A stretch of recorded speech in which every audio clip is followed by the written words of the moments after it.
Hi hello friends, പത്രമാറ്റ് സീരിയലിലെ ഒരു പുതുപുത്തൻ വിശേഷത്തിലേക്ക് എല്ലാ കൂട്ടുകാർക്കും സ്വാഗതം. വരാൻ പോകുന്ന ഒരു കിടിലൻ എപ്പിസോഡിന്റെ വിശേഷങ്ങളാണ് കേട്ടോ പറയുന്നത്. നന്ദു അബിയെ അറസ്റ്റ് ചെയ്ത് പോയതുകൊണ്ട് തന്നെ നവ്യ ആകെ കലി തുള്ളി നിൽക്കുകയാണ്. അബിയെ എല്ലാവരും കൂടി ചതിച്ചതാണെന്നൊക്കെ തന്നെ പറയുകയാണ് കേട്ടോ നമ്മുടെ നവ്യ. അവനെ ജയിൽപ്പുള്ളി ആക്കാൻ വേണ്ടിയിട്ട് മനഃപൂർവ്വം അവൻ്റെ മേലിൽ ഇങ്ങനെയുള്ള കുറ്റങ്ങളൊക്കെ ചുമത്തുന്നതാണെന്നൊക്കെ നവ്യ എല്ലാവരോടും ദേഷ്യപ്പെട്ട് തന്നെ ഇക്കാര്യങ്ങളൊക്കെ പറയുകയാണ്. നവ്യ എന്നിട്ട് അനന്തപുരിയിലുള്ള എല്ലാവരോടും ചൂടായിട്ട് അവസാനം നന്ദാവനത്തിലോട്ട് എത്തുകയാണ്. നന്ദാവനത്തിലെത്തിയിട്ട് നവ്യ പറയുമ്പോഴാണ് കേട്ടോ കനകയും ഗോവിന്ദനും ഈ കാര്യങ്ങളൊക്കെ അറിയുന്നത്. എന്നിട്ടും അവിടെ ആദർശനെയും നയനെയും കുറ്റപ്പെടുത്തിക്കൊണ്ടാണ് സംസാരിക്കുന്നത്. എന്നിട്ട് നവ്യ ഗോവിന്ദനും കൂട്ടിയിട്ട് സ്റ്റേഷനിലോട്ട് പോവുകയാണ് നന്ദുവിനോട് സംസാരിക്കാൻ. സ്വന്തം ചേച്ചിയുടെ ഭർത്താവാണെന്നുള്ളൊരു പരിഗണന പോലും തരാതെ അബി അവിടെയിട്ട് തല്ലി ചതക്കുകയാണെന്നൊക്കെ പറഞ്ഞിട്ടാണ് കേട്ടോ ഗോവിന്ദനും കൂട്ടിക്കൊണ്ട് പോകുന്നത്. ഗോവിന്ദനും അവിടെ ചെന്നിട്ട് ഈ കാര്യങ്ങളൊക്കെ പറയുന്നുണ്ടെങ്കിലും നന്ദു അതിനൊട്ടും തന്നെ സമ്മതിക്കുന്നില്ല. ആരൊക്കെ പറഞ്ഞിട്ടും നന്ദുവിന്റെ തീരുമാനത്തിന് ഒരു മാറ്റം ഇല്ലാതെ വരുമ്പോഴേക്കും നവ്യ അങ്ങ് പൊട്ടിത്തെറിക്കുകയാണ്. നവ്യ ആകട്ടെ ചന്തുമോളുടെ പേരും പറഞ്ഞ് ആദർശിനെയും നയനെയും അതുപോലെ തന്നെ അനന്തപുരിയിലുള്ളവരെയും നന്ദാവനത്തിലുള്ളവരെയും ഒക്കെ കുറ്റപ്പെടുത്തുകയും വിമർശിക്കുകയും ഒക്കെ ചെയ്യുന്നുണ്ടെങ്കിലും ആരും നവ്യയോട് സത്യങ്ങളൊന്നും തുറന്നു പറയുന്നില്ല കേട്ടോ. എന്നിട്ട് ഒരു നടപടി ആകാതെ വരുമ്പോഴേക്കും നവ്യ തിരിച്ച് അനന്തപുരിയിൽ എത്തുന്നുണ്ട്. എന്നിട്ട് അവിടെ എല്ലാവരോടും ദേഷ്യപ്പെടുകയാണ് കേട്ടോ. ജലജയാണെങ്കിൽ ഒരു വക്കീലിനെയൊക്കെ പോയി കണ്ട് കാര്യങ്ങളൊക്കെ സംസാരിച്ച് അബിയെ ജാമ്യത്തിൽ ഇറക്കാനായിട്ട് നന്ദുവിൻ്റെ അടുത്തോട്ട് പോകുന്നുണ്ട്. വക്കീലുമായിട്ട് പോയെങ്കിലും ജാമ്യമില്ലാത്ത വകുപ്പ് പ്രകാരമാണല്ലോ അബിയെ അറസ്റ്റ് ചെയ്തേക്കുന്നത്. അതുകൊണ്ട് ജാമ്യം തന്ന അബിയെ വിടാൻ പറ്റില്ല. കള്ളക്കടത്ത് സ്വർണ്ണമായിട്ട് ബന്ധപ്പെട്ട കണ്ണിയിൽ ഒരുത്തനാണ് ഇവൻ. അതുകൊണ്ട് തന്നെ ഇവനെ ജാമ്യത്തിൽ വിടാൻ പറ്റില്ല എന്ന് തുറന്ന് പറയുകയാണ് കേട്ടോ നമ്മുടെ നന്ദു. അങ്ങനെ അക്കാര്യങ്ങളൊക്കെ അറിഞ്ഞിട്ട് നവ്യ ആകെ ദേഷ്യത്തിലാണ് കേട്ടോ. അവസാനം എന്ത് വന്നാലും കുഴപ്പമില്ല എന്നുള്ള രീതിയിൽ നന്ദുവായിട്ട് ഒരു ഫൈറ്റിന് തന്നെ ഇറങ്ങുകയാണ് നവ്യ. അവസാനം നിവർത്തിയില്ലാതെ നന്ദു സത്യങ്ങളെല്ലാം വിളിച്ച് പറയുകയാണ് നവ്യയോട്. ചന്തുമോളുടെ അച്ഛൻ അബിയാണെന്നുള്ള കാര്യങ്ങളും അനുകയുടെ ഇപ്പോഴത്തെ അവസ്ഥയ്ക്ക് കാരണം അബിയാണെന്നുള്ള കാര്യങ്ങളും എല്ലാം വീഡിയോ സഹിതം കാണിച്ചു കൊടുക്കുകയാണ് നമ്മുടെ നവ്യയ്ക്ക്. ഇനിയെങ്കിലും ചേച്ചി ഈ സത്യങ്ങളൊക്കെ മനസ്സിലാക്കുക. ചേച്ചിയുടെ ഭർത്താവ് ഒരു പെരുങ്കള്ളനാണ്. ഈ പെരുങ്കള്ളം കാണിച്ചു കൂട്ടുന്ന കാര്യങ്ങളൊക്കെ ചേച്ചി ഇനിയെങ്കിലും കണ്ണു തുറന്നൊന്ന് കാണ് എന്നൊക്കെ പറഞ്ഞിട്ട് തന്നെ കാണിച്ചു കൊടുക്കുകയാണ് കേട്ടോ. ആ ഒരു എപ്പിസോഡിന്റെ വിശേഷമാണ് കേട്ടോ പറയുന്നത്. നമ്മുടെ വീഡിയോ ഇഷ്ടമായിട്ടുണ്ടെങ്കിൽ ഒന്ന് ലൈക്ക് ചെയ്യണേ. അതുപോലെ തന്നെ ചാനലോടി ഒന്ന് സബ്സ്ക്രൈബ് ചെയ്ത് സപ്പോർട്ട് ചെയ്യണേ. അങ്ങനെ നവ്യ സ്റ്റേഷനിൽ ചെന്നിട്ട് നന്ദുവിനോട് പറയുന്നുണ്ട്, നീ അബിയെ വിടത്തില്ല അല്ലേ? നിങ്ങളല്ലെങ്കിലും അങ്ങനെ തന്നെയാണെന്നുള്ളത് എനിക്കറിയാം. നിങ്ങൾ രണ്ട് അനിയത്തിമാരും കൂടെ ഒന്നു ചേർന്ന് എൻ്റെ ജീവിതമാണോ ഇല്ലാതാക്കാൻ നോക്കുന്നത്? എൻ്റെ കുഞ്ഞിൻ്റെ അച്ഛനെയാണോ നിങ്ങൾ ജയിലിലാക്കാൻ നോക്കുന്നതെന്നൊക്കെ പറയുക. അബി നേരത്തെ കുറച്ച് തെറ്റുകളൊക്കെ ചെയ്തിട്ടുണ്ടാവും. പക്ഷെ ഇപ്പം അവൻ എന്ത് തെറ്റാ ചെയ്യുന്നത്? ആദർശേട്ടൻ്റെ കൊച്ചല്ലേ ചന്തുമോള്. അവൾ അനന്തപുരിയിൽ തന്നെയല്ലേ വളരുന്നത്. അനഘ എന്ന് പറയുന്ന പെൺകുട്ടിയോട് ആദർശേട്ടൻ ചെയ്ത കാര്യങ്ങളൊക്കെ നിങ്ങളെന്താ മറന്നുപോയോ? അതിനെതിരെ ഒരു നടപടി നിങ്ങൾ എടുത്തില്ലല്ലോ. അതിന്റെ പേരിൽ അയാളെ ഒന്ന് വിമർശിക്കുക പോലും ചെയ്തില്ലല്ലോടി നീ എന്നൊക്കെ ഇങ്ങനെ ചോദിക്കുക. അപ്പൊ നന്ദു പറയുന്നുണ്ട്, ചേച്ചി എന്തായാലും ഈ കാര്യത്തെക്കുറിച്ച് എന്നോട് സംസാരിച്ച് വെറുതെ തർക്കിക്കാൻ നിൽക്കേണ്ട. ഇതെന്റെ ഡ്യൂട്ടിയുടെ ഭാഗമായിട്ട് ഞാൻ ചെയ്തതാണ്. ഇതിലൊക്കെ ചേച്ചി അറിയാത്ത ഒരുപാട് കാര്യങ്ങളുണ്ട്. അതുകൊണ്ട് അതിനെക്കുറിച്ചൊന്നും ചേച്ചി സംസാരിക്കേണ്ടെന്ന് എന്നെ പറയാൻ കേട്ടോ. അപ്പൊ നവ്യ ചോദിക്കുന്നുണ്ട്, അതെന്താ? ഞാൻ സംസാരിച്ചാൽ എന്താണ് സംഭവിക്കുന്നത്? ഞാൻ സംസാരിക്കൂടി, എനിക്ക് പറയാനുള്ളതെല്ലാം ഞാൻ പറയും. ഇനി എനിക്ക് ആരെയും പേടിക്കേണ്ട കാര്യമില്ല. എൻ്റെ അബിക്ക് വേണ്ടി സംസാരിക്കാൻ ഞാൻ മാത്രമേ ഉള്ളൂ എന്ന് എനിക്ക് മനസ്സിലായി എന്നൊക്കെ പറയുക. അല്ലെങ്കിൽ നീ നയനെയൊക്കെ പണ്ടേ ഒന്നിച്ചു തന്നെ ആയിരുന്നല്ലോ. അല്ല, നീ തന്നെ ഒന്ന് ആലോചിച്ച് നോക്ക്. ആദർശേട്ടൻ കാരണമല്ലേ അനഘ എന്ന് പറയുന്ന പെൺകുട്ടി ഇപ്പൊ ഇങ്ങനെ ഹോസ്പിറ്റലിൽ കിടക്കുന്നത്? കല്യാണത്തിന് മുമ്പേ ഒരു കുഞ്ഞിനെ ജനിപ്പിച്ച് അയാൾ ഇത്ര വലിയ മാനിനെ പോലെ നടക്കുന്നില്ലേ? അയാൾ നമ്മുടെ നയനെ കല്യാണം കഴിച്ചോണ്ട് നയനയുടെ ജീവിതം കൂടി അല്ലേ ഇല്ലാതായി പോയത്? അതൊക്കെ മറച്ചു വെച്ച് അയാൾ വലിയ മാനിനാന്ന് തെളിയിക്കാൻ വേണ്ടിയിട്ടല്ലേ എൻ്റെ അബി അയാൾ ഇങ്ങനെ നിരന്തരം ക്രൂശിച്ചുകൊണ്ടിരിക്കുന്നതെന്നൊക്കെ ചോദിക്കുകയാണ് കേട്ടോ. എന്തായാലും അയാൾ ചെയ്തത് വെച്ച് നോക്കുകയാണെങ്കിൽ അതിനേക്കാൾ വലിയ തെറ്റൊന്നും അല്ലല്ലോ അബി ചെയ്തിട്ടുള്ളത്. എന്നിട്ട് അയാൾ ഇപ്പോഴും കമ്പനിയുടെ തലപ്പത്ത് തന്നെയാണ്. എൻ്റെ അബിക്കാണെങ്കിൽ ഒരു ബ്രാഞ്ചിന്റെ ചുമതല ഏൽപ്പിച്ചെങ്കിലും അതുപോലെ നേരാവണ്ണം നോക്കാൻ അവനെ കൊണ്ട് സമ്മതിച്ചില്ല. വീണ്ടും അവനെ ഒരു സ്റ്റാഫാക്കി. അബിക്കും കാണില്ല ആവശ്യങ്ങളൊക്കെ. ഞങ്ങൾക്കിപ്പോൾ ഒരു കുഞ്ഞുണ്ട്. ഞങ്ങൾക്ക് ഞങ്ങളുടേതായ പല ചിലവുകളും ഉണ്ട്. പൈസയ്ക്ക് എന്തെങ്കിലും അത്യാവശ്യം വന്നപ്പോൾ അവൻ എന്തെങ്കിലും തിരിമറി കാണിച്ചിട്ടുണ്ടാവും. അതിപ്പോൾ ഇത്ര വലിയ കേസാക്കി എടുക്കേണ്ട കാര്യമൊന്നും ഇല്ലല്ലോ. എൻ്റെ അമ്മായിമ്മ എന്നോട് പല പ്രാവശ്യം പറഞ്ഞിട്ടുണ്ടടി അബിയോടും അമ്മയോടും കാണിക്കുന്ന ഇരട്ടത്താപ്പിനെ കുറിച്ചിട്ടൊക്കെ. അന്നവർ പറഞ്ഞപ്പോൾ പോലും ഞാൻ അതൊന്നും വിശ്വസിച്ചില്ല. പക്ഷെ ഇപ്പം എനിക്ക് തോന്നുക അവരെ പറഞ്ഞതൊക്കെ ശരിയാണെന്ന്. ഇപ്പം അബിയോട് കാണിക്കുന്നതും അത് തന്നെയല്ലേ? എൻ്റെ കുഞ്ഞിൻ്റെ അച്ഛനായി ഇവരെല്ലാവരും കൊണ്ട് ജയിൽ പുള്ളിയാക്കാൻ നോക്കുന്നത്. ഞാൻ അതിനെന്തായാലും സമ്മതിക്കുകയല്ല നന്ദു. ഇനിയിപ്പോൾ നീ ഈ കേസുമായിട്ട് കോടതി പോയാലും ഞാൻ അവിടെയും വന്ന് പ്രശ്നങ്ങൾ ഉണ്ടാക്കും. എൻ്റെ അബിയെ മാത്രം അങ്ങനെ മോശക്കാരനാക്കിയിട്ട് ആരും ഇവിടെ വെള്ളപൂശി നടക്കണ്ട. അങ്ങനെ ഞാൻ നടക്കാനും സമ്മതിക്കാല എന്നൊക്കെ തന്നെ നവ്യ പറയുകയാണ്. അപ്പോൾ നന്ദു പറയുന്നുണ്ട്, ചേച്ചി വിചാരിക്കുന്ന പോലെ ഒന്നുമല്ല കാര്യങ്ങൾ. ഇതിൻ്റെയൊക്കെ പിന്നിൽ ഒരുപാട് സത്യങ്ങളുണ്ട് ചേച്ചി. അതൊന്നും ചേച്ചിക്ക് പറഞ്ഞാൽ മനസ്സിലാവില്ല. അതുകൊണ്ട് ചേച്ചി ഇപ്പം മിണ്ടാതിരിക്കുന്നത് തന്നെയാണ് നല്ലത്. അവൻ ജയിലിൽ പോയാലും ചേച്ചിയുടെയും കുഞ്ഞിൻ്റെയും കാര്യങ്ങൾക്കൊന്നും ഒരു മുടക്കവും വരില്ല. ചേച്ചിയും കുഞ്ഞും അനന്തപുരിയിൽ സേഫാണ്. ചേച്ചിയും കുഞ്ഞിനെയും അനന്തപുരിയിലുള്ളവരെ പൊന്നുപോലെ സ്നേഹിക്കും. അതോർത്ത് ചേച്ചി വിഷമിക്കേണ്ടെന്നൊക്കെ നന്ദു പറയുമ്പോഴേക്കും, അങ്ങനെ എൻ്റെ അബി ഇല്ലാത്തടത്ത് എനിക്ക് നിൽക്കാൻ താല്പര്യമില്ലടി. എൻ്റെ അബിയെ ജയിലിൽ കയറ്റിയാൽ ഞാൻ ആ വീട്ടിൽ നിന്ന് എൻ്റെ കുഞ്ഞിനെ എടുത്തുകൊണ്ട് പടിയിറങ്ങും. പിന്നെ ആ വീട്ടിൽ ഞാൻ ഉണ്ടാവില്ല. ആ വീട്ടിലുള്ള ഒരുത്തർക്ക് ഞാൻ മനസമാധാനം കൊടുക്കുകയില്ല എന്നൊക്കെ പറഞ്ഞ് നന്ദുവിനെ വിളിച്ചോണ്ട് തന്നെയാണ് കേട്ടോ നവ്യ സ്റ്റേഷനിൽ നിന്ന് ഇറങ്ങുന്നത്. അങ്ങനെ നവ്യ കലിച്ചുള്ളി വീട്ടിലോട്ട് വരികയാണ് കേട്ടോ. അപ്പം ജലജ ചെല്ലുന്നുണ്ട് നവ്യയുടെ അടുത്തോട്ട്. എന്താ നവ്യ, പോയ കാര്യം എന്തായി മോളെ, അവന് ജാമ്യം കിട്ടുമോ എന്നൊക്കെ ഇങ്ങനെ ചോദിക്കുകയാണ് കേട്ടോ. അപ്പം നവ്യ പറയുന്നുണ്ട്, ഒന്നും ആയില്ലമ്മേ, എല്ലാവരും കൂടെ എൻ്റെ അബി അവളുടെ തല്ലി ചതച്ചു. ഞാൻ വീട്ടിൽ ചെന്ന് അച്ഛനെയും കൂട്ടിയിട്ട് ഞാൻ അവളുടെ അടുത്ത് പോയി. എന്നിട്ട് പോലും അവൾ അബിയെ വിടുകയല്ലെന്നാണ് പറയുന്നത്. ഇപ്പം എനിക്ക് എല്ലാം മനസ്സിലായി അമ്മേ. നേരത്തെയൊക്കെ അമ്മ പറയുമ്പോൾ പോലും ഞാൻ അത്രയും വിശ്വസിച്ചിട്ടില്ലായിരുന്നു. ഇപ്പോഴാണ് എനിക്ക് ശരിക്കും മനസ്സിലായത്. ആദർശിനെ നല്ലവനാക്കി വെച്ചിട്ട് അബിയെ ഉപദ്രവിക്കുന്ന നീ കണ്ടില്ലേ മോളെ? അതല്ലെങ്കിലും അങ്ങനെ സംഭവിക്കുള്ളൂ എന്ന് എനിക്കറിയാം മോളെ. അങ്ങനെയാ ഇവിടെയുള്ള കാര്യങ്ങൾ. നേരത്തെ ഞാൻ പറയുമ്പോൾ നിനക്കും അതത്ര വിശ്വാസം വരില്ലായിരുന്നല്ലോ. ഇപ്പം കണ്ടില്ലേ, അബിയെ ജയിലിൽ കയറ്റാനായിട്ട് ഇവരെല്ലാവരും കൂടെ ഒറ്റക്കെട്ടായി പ്രവർത്തിക്കുന്നത് ഇപ്പം നിനക്ക് മനസ്സിലായില്ലേ? ആദർശനെ വെള്ളം പൂശാൻ വേണ്ടിയിട്ടാണ് ഇവിടെയുള്ള എല്ലാവരും ശ്രമിക്കുന്നത്. അല്ലെങ്കിൽ ആദർശ് ഇതുപോലെ ഒരു തെറ്റ് ചെയ്തിട്ട് അവനെ ന്യായീകരിക്കുമല്ലേ എല്ലാവരും കൂടെ ചെയ്യുന്നത്. അബി ചെയ്ത ഈ ചെറിയ തെറ്റിനെ ഇത്രയും വലിയ കേസാക്കേണ്ട വല്ല കാര്യമുണ്ടോ? ഇവര് വിചാരിച്ചിരുന്നെങ്കിൽ ഈ കേസായിട്ട് മുന്നോട്ട് പോകേണ്ട ആവശ്യം പോലും ഇല്ലായിരുന്നു എന്നൊക്കെ തന്നെ ജലജ പറയുന്നുണ്ട്. ചന്തുമോളുടെ അച്ഛൻ ആദർശാണെന്നുള്ള കാര്യം ഈ വീട്ടിലുള്ള എല്ലാവർക്കും അറിയാം. നിന്റെ അനിയത്തി നന്ദൂരും അറിയാം. എന്നിട്ട് അവനെ ഒന്ന് ചോദ്യം ചെയ്യുകയോ എന്തെങ്കിലും നടപടി അവനെതിരെ എടുക്കുകയോ ചെയ്തോ? ഇല്ലല്ലോ. അത് മറച്ചു വെച്ചിട്ട് അവനെ ന്യായീകരിക്കല്ലേ എല്ലാവരും കൂടെ ചെയ്തെന്നൊക്കെ ചോദിക്കുക. അപ്പം നവ്യ പറയുന്നുണ്ട്, അതെനിക്ക് മനസ്സിലായി അമ്മേ, എല്ലാ കാര്യങ്ങളും എനിക്ക് മനസ്സിലായി. അബിയെ എല്ലാവരും ഇവിടെ ഒറ്റപ്പെടുത്താനാണ് ശ്രമിക്കുന്നത്. അബിയുടെ സ്വഭാവം നേരത്തെ നല്ലതല്ല എന്നുള്ളത് എനിക്കറിയാമായിരുന്നു. പക്ഷെ അവനിപ്പോൾ നല്ല മാറ്റമുണ്ട്. ഞങ്ങൾക്കിടയിലേക്ക് ഒരു കുഞ്ഞു പറഞ്ഞതോടുകൂടി തന്നെ അവൻ്റെ എല്ലാ ദുസ്വഭാവവും മാറി. അവനിപ്പോൾ എന്നെയും കുഞ്ഞിനെയും പൊന്നുപോലെ സ്നേഹിക്കുന്നുണ്ട്. ഇപ്പം ഞങ്ങളുടെ ജീവിതത്തിൽ നശിച്ചു കാണണമെന്നാണ് ഇവിടെയുള്ള ബാക്കി എല്ലാവരുടെയും ആഗ്രഹം. അപ്പോഴേക്കും ജലജ പറയുന്നുണ്ട്, അത് സത്യമാ മോളെ നീ പറഞ്ഞത്. നീ നിന്റെ അനീതിമാരെ വേണം ആദ്യം മനസ്സിലാക്കാൻ. രണ്ടുപേരും നിന്റെ ശത്രുക്കളാ. നിന്റെ ജീവിതം നശിപ്പിക്കാൻ വേണ്ടിയിട്ടാണ് അവരിപ്പോൾ ശ്രമിച്ചുകൊണ്ടിരിക്കുന്നത്. നിന്റെ വീട്ടിൽ ചെന്ന് നിന്റെ അച്ഛനോടും അമ്മയോടും ഈ കാര്യങ്ങളൊക്കെ പറഞ്ഞായിരുന്നോ? നിന്റെ വീട്ടിലുള്ളവരും അതിനെ സപ്പോർട്ട് ചെയ്യുകയല്ലേ ചെയ്യുന്നത്. അല്ലെങ്കിൽ തന്നെ കനകയും ഗോവിന്ദനും പറഞ്ഞാൽ നന്ദു അനുസരിക്കുകയല്ല എന്നൊക്കെ ചോദിക്കും. അപ്പം നവ്യ പറയുന്നുണ്ട്, ഞാൻ വീട്ടിൽ പോയിരുന്നു അമ്മേ. അച്ഛനോടും അമ്മയോടും ഈ കാര്യങ്ങളൊക്കെ പറഞ്ഞു. അച്ഛൻ എൻ്റെ കൂടെ വരികയും ചെയ്തു. പക്ഷേ എന്നിട്ട് പോലും നന്ദു അബിയെ വിടാൻ തയ്യാറാകുന്നില്ല. അവള് പറഞ്ഞ് കസ്റ്റഡിയിലെടുത്ത പ്രതിയെ അങ്ങനെ വിട്ടുതരാൻ പറ്റില്ലെന്ന്. അവൾക്ക് അവനെ ചോദ്യം ചെയ്യണമെന്നത്രേ. കള്ളക്കടത്ത് സ്വർണം കൊണ്ടുവന്നതിൽ അബിക്ക് മുഖ്യ പങ്കുണ്ടെന്നൊക്കെ അവള് പറയുന്നത്. അപ്പൊ ജലജ പറയുന്നുണ്ട്, ഇതൊന്നും അത്ര വലിയ തെറ്റായിട്ട് കാണേണ്ട ഒരാവശ്യവും ഇല്ലല്ലോ മോളെ. സ്വന്തം ചേച്ചിയുടെ ഭർത്താവാണ് അബി എന്നുള്ളൊരു പരിഗണനെങ്കിലും അവൾക്ക് കൊടുത്തുകൂടായിരുന്നോ? അതുപോലും അവള് കാണിച്ചില്ല. പിന്നെ ഇവിടുത്തെ മൂത്ത കൊച്ചുമോൻ ചെയ്ത തെറ്റിന് അത്ര എന്തായാലും ഇത് വരില്ലല്ലോ.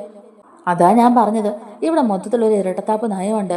അബിയെ എങ്ങനെയെങ്കിലും ഈ വീട്ടിൽ നിന്ന് പുറത്താക്കണമെന്ന് തന്നെ അവരെല്ലാവരും ആഗ്രഹിക്കുന്നത്. അതിനു വേണ്ടിയിട്ടാ ഇല്ലാത്ത കുറ്റവും പറഞ്ഞ് അവനെ ഇങ്ങനെ അറസ്റ്റ് ചെയ്തുകൊണ്ട് പോയെന്നൊക്കെ തന്നെ ജലജ പറയുകയാണ് കേട്ടോ. ഇതൊക്കെ കേട്ടിട്ട് നവ്യക്കാണെങ്കിലും ഒട്ടും തന്നെ സഹിക്കാൻ പറ്റുന്നില്ല കേട്ടോ. നവ്യ പറയുന്നുണ്ട്, അതെ അമ്മേ, എനിക്കിപ്പോൾ എല്ലാവരും മനസ്സിലായി. അബിയോട് മാത്രം ഇവർക്കെന്താ ഇത്ര ശത്രുത? എനിക്കതാ മനസ്സിലാവാത്തത്. സ്വന്തം ചേച്ചിയുടെ ഭർത്താവാണെന്നുള്ളൊരു പരിഗണന പോലും ഇല്ലാതെയാ നന്ദു അബിയെ ആ ലോക്കപ്പിലിട്ട് തല്ലി ചതച്ചത്. അവൾ അബിയെ തല്ലിയതിൻ്റെ പാടൊക്കെ അവൻ്റെ മേത്തുണ്ട്. ചോദ്യം ചെയ്യൽ നടന്നുകൊണ്ടിരിക്കുകയെന്നും പറഞ്ഞ് അവൾ ആദ്യം എന്നെ കാണിക്കാൻ പോലും കൂട്ടാക്കിയില്ല. അത് കഴിഞ്ഞ് ഞാൻ പിന്നെയും പോയി. അപ്പോൾ അവൾ എന്നെ കാണാൻ സമ്മതിച്ചു. അബി ആ ലോക്കപ്പിൽ കിടക്കുന്ന കണ്ടിട്ട് എനിക്ക് സഹിക്കാൻ പറ്റിയില്ല അമ്മേ. എന്ത് ചെയ്തിട്ടായാലും കുഴപ്പമില്ല, എൻ്റെ അബിയെ ഞാൻ പുറത്തിറക്കിയിരിക്കും.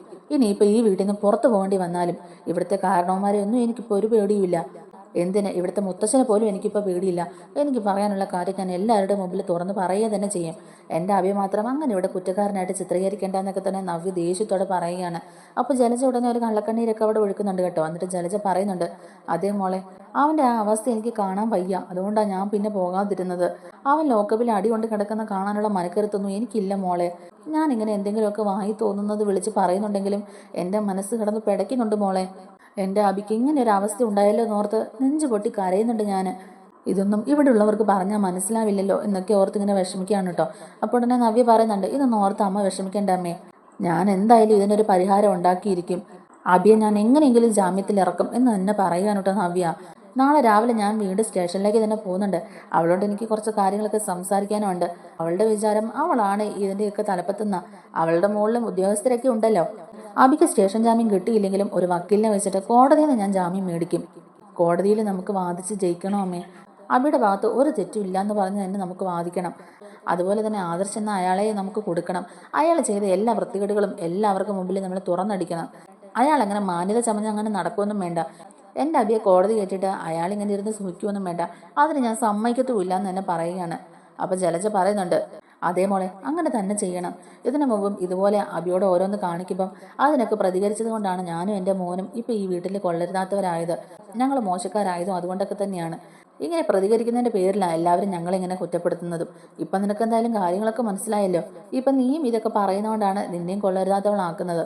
നിന്റെ ഭർത്താവിന്, എൻ്റെ മോന് വേണ്ടി, നിന്റെ ഭർത്താവിന് വേണ്ടിയിട്ട് വാദിക്കാൻ നീയും ഞാനും മാത്രമേ ഉള്ളൂ. അതെപ്പോഴും ഓർക്കണം. പിന്നെ നിന്റെ അനിയത്തി നയന ഇപ്പം ഗർഭിണിയാണല്ലോ. അവളെ ഇപ്പം തന്നെ എല്ലാവരും തലയിലല്ലേ കൊണ്ട് നടക്കുന്നത്. അത് നീ കാണുന്നില്ലേ? ഇനി അവൾക്കൊരു കുഞ്ഞും കൂടെ ജനിച്ച് ഇങ്ങോട്ടേക്ക് വന്നിട്ടുണ്ടെങ്കിൽ പിന്നെ നിന്റെ കുഞ്ഞിന് ഇവിടെ ഒരു സ്ഥാനം ഉണ്ടാവില്ല. നിന്റെ കുഞ്ഞിനും അബിയുടെ അതേ അവസ്ഥ ഉണ്ടാകരുതെന്നാണ് എൻ്റെ ആഗ്രഹം. അതുകൊണ്ടാണ് ഞാൻ ഈ പറയുന്നത്. അബി ജയിലിൽ പോയാൽ എന്താ ഇവിടെ നടക്കാൻ പോകുന്നതെന്നൊക്കെയുള്ളത് നിനക്കറിയാമല്ലോ. പിന്നെ നമ്മളിവിടെ ഒറ്റപ്പെട്ടു പോകും മോളെ. എന്തൊക്കെയാ പിന്നെ നടക്കാൻ പോകുന്നെന്നുള്ളത് ദൈവത്തിന് മാത്രമേ അറിയുള്ളൂ. എവിടുന്ന് വലിഞ്ഞു കയറി വന്ന ആ ചന്തുമോളുണ്ടല്ലോ, അവളെ ഇങ്ങോട്ടേക്ക് കെട്ടിയെടുത്തോണ്ട് വന്നപ്പോൾ തന്നെ നമ്മുടെ അനന്തപത്മനാഭന്റെ എല്ലാ ഇതും പോയില്ലേ. എല്ലാവരും അവളെ എല്ലാം സ്നേഹിക്കുന്നത്. കുറച്ച് വഴക്കും കാര്യങ്ങളൊക്കെ ഉണ്ടാക്കിയതുകൊണ്ട് മാത്രമല്ലേ ഇപ്പം അനന്തപത്മനാഭനെ എല്ലാവരും ഒന്ന് എടുക്കുകയും കൊഞ്ചിക്കുകയും ഒക്കെ ചെയ്യുന്നത്. അപ്പോൾ നവ്യ പറയുന്നുണ്ട്, അതൊക്കെ എനിക്ക് അറിയാം അമ്മേ. ഒന്നും ഞാൻ മറന്നിട്ടില്ല. എൻ്റെ കുഞ്ഞിനോട് കാണിക്കുന്ന ഈ അവഗണന അതെനിക്ക് ഒട്ടും സഹിക്കാൻ പറ്റത്തില്ല. അതുകൊണ്ട് തന്നെ ഞാൻ അതിനെതിരെ പ്രതികരിക്കുന്നതെന്നൊക്കെ പറയുകയാണ്. പിന്നെ നയന ഗർഭിണിയായതിൽ എനിക്ക് സന്തോഷം മാത്രമേ ഉണ്ടായിരുന്നുള്ളൂ. കാരണം അവൾ ഒരു അമ്മയാകണം എന്നുള്ളത് എൻ്റെയും കൂടെ ആഗ്രഹമായിരുന്നു. പക്ഷെ അവളുടെ ഭർത്താവിൻ്റെ കാര്യം ഓർക്കുമ്പോഴാണ് എനിക്ക് നല്ല ദേഷ്യം വരുന്നത്. അവനൊരു കുഞ്ഞുണ്ടാവരുതെന്നാണ് ഞാൻ ആഗ്രഹിക്കുന്നത്. കാരണം എന്താണെന്ന് വെച്ചാൽ ചന്തുമോളെന്ന് പറയുന്ന ആ കൊച്ച് അതിനെ എന്തുമാത്രം ബുദ്ധിമുട്ടിച്ചു. അതിൻ്റെ അമ്മ എന്തുമാത്രം അയാൾ കഷ്ടപ്പെടുത്തി. എന്നിട്ട് ഇനിയും നയനയിൽ അയാൾക്കൊരു കുഞ്ഞുണ്ടാകാൻ പോവുകയാണ്. എന്നിട്ടും എല്ലാവരും എന്തിനാ അയാളെ ഇങ്ങനെ സ്നേഹിക്കുന്നത്, അയാളെ ന്യായീകരിക്കുന്നത്, അയാളെ വലിയ മാനിനെ പോലെ കൊണ്ടു നടക്കുന്നത് എന്നുള്ളതാണ് എനിക്ക് മനസ്സിലാകാത്തെന്ന് പറയുകയാണ്. പാവം എൻ്റെ അബിയെ മാത്രം എല്ലാവരും ഇങ്ങനെ കുറ്റപ്പെടുത്തുകയാണല്ലോ. അപ്പോൾ ജലജ പറയുന്നുണ്ട്, ശരിയാ മോളെ, എൻ്റെ മോനിപ്പോൾ അവിടെ എന്ത് ചെയ്യുകയാണോ. നിന്റെ അനിയത്തി അവനെ തല്ലി ഒരു പരുവാക്കി കാണും. അവൾക്ക് അവനോടുള്ള ദേഷ്യം മുഴുവൻ അവൾ തീർത്ത് കാണും എന്നൊക്കെ തന്നെ പറഞ്ഞ് സങ്കടപ്പെടുന്നുണ്ട്. അപ്പം നവ്യ സങ്കടപ്പെട്ട് കരഞ്ഞോണ്ട് പറയുകയാണ്, അതെ അമ്മേ, നന്ദു അവനെ ഒരുപാട് ഉപദ്രവിച്ചു. അവൻ്റെ ആ കിടപ്പൊക്കെ കണ്ടിട്ട് എനിക്ക് ഒട്ടും സഹിക്കുന്നില്ല അമ്മേ. എന്ത് ചെയ്തിട്ടാണെങ്കിലും കുഴപ്പമില്ല, അബിയെ നമുക്ക് പുറത്തിറക്കിയേ പറ്റുള്ളൂ എന്നൊക്കെ തന്നെ പറയുകയാണ്. അപ്പം ജലജ പറയുന്നുണ്ട്, നീ വിടരുത് മോളെ. നിന്റെ അനീതിക്ക് അല്ലെങ്കിൽ വിജയന് അഹങ്കാരം കൂടുതലാണ്. അവൾ ആ നയനയുടെ ആദർശിൻ്റെ ഒക്കെ കൂടെ നിന്നുകൊണ്ടല്ലേ സംസാരിക്കുകയും പ്രവർത്തിക്കുകയൊക്കെ ചെയ്യുന്നത്. നീയും ഒരു ചേച്ചിയല്ലേ. ആ നയനോട് കാണിക്കുന്ന എത്ര പരിഗണന നിന്നോട് അവൾ കാണിക്കുന്നുണ്ടോ? ഇല്ലല്ലോ. അവരോടൊപ്പം ചേർന്ന് നിന്നോട് നിങ്ങളെ ഉപദ്രവിക്കാനല്ലേ നോക്കുന്നത്. അതുകൊണ്ട് നീ ഒരിക്കലും വിട്ടു കൊടുക്കരുതെന്ന് ഞാൻ പറയുള്ളൂ എന്നൊക്കെ തന്നെ പറയുകയാണ്. അവൾ കാരണവും ഈ അനന്തപുരിയിൽ എന്തൊക്കെ പ്രശ്നങ്ങൾ ഉണ്ടായിട്ടുണ്ടെന്നുള്ളത് ഞാൻ പറയാതെ തന്നെ നിനക്കറിയാമല്ലോ. അവൾക്ക് വന്ന കല്യാണാലോചനയും അവളായിട്ട് തന്നെ മുടക്കി. അയാൾക്കെതിരെയുള്ള തെളിവുകളൊക്കെ കൊണ്ടുവന്ന് ആ കല്യാണവും മുടക്കി. അവളുടെ മനസ്സിലൊരാഗ്രഹമുണ്ട് അനന്തപുരിയിൽ കയറി കൂടണമെന്നുള്ളത്. അനിയുടെ ഭാര്യയായിട്ട് ഇങ്ങോട്ടേക്ക് വരാനുള്ള ഉദ്ദേശമൊക്കെ അവളുടെ മനസ്സിൽ ഇപ്പോഴും ഉണ്ട് നവ്യെ. നീയും ഞാനും ഒഴിച്ച് ബാക്കി എല്ലാവരും ഇപ്പം അതിന് സപ്പോർട്ടുമാണ്. അവളിപ്പോൾ ഇതൊക്കെ കാണിച്ചു കൂട്ടുന്നത് എന്തിനാണെന്ന് നിനക്കറിയാവോ നവ്യെ? അപ്പം നവ്യ പറയുന്നുണ്ട്, എനിക്കറിയാം. എനിക്കും ചില കാര്യങ്ങളൊക്കെ മനസ്സിലായി വരുന്നുണ്ടമ്മേ. അവൾക്കിവിടെ അനിയുടെ ഭാര്യയായിട്ട് കയറണം. അതിനു വേണ്ടിയിട്ട് നിന്റെ അനിയത്തി നയനയുടെയും ആദർശിൻ്റെയൊക്കെ സപ്പോർട്ട് വേണം. അതിന് വേണ്ടിയിട്ടാണ്, അവരുടെ ഇഷ്ടത്തിന് വേണ്ടിയിട്ടാണ് അവളിങ്ങനെ ഓരോന്നൊക്കെ ചെയ്ത് കൂട്ടുന്നത്. ഇപ്പം തന്നെ ഈ കാര്യങ്ങളിലൊക്കെ ഇടപെട്ട് അവൾ ഇങ്ങനെയൊക്കെ കാണിക്കുന്നത് അനന്തപുരിയിലുള്ളവരുടെ മനസ്സ് കീഴടക്കാൻ വേണ്ടിയിട്ട് തന്നെയാണ്.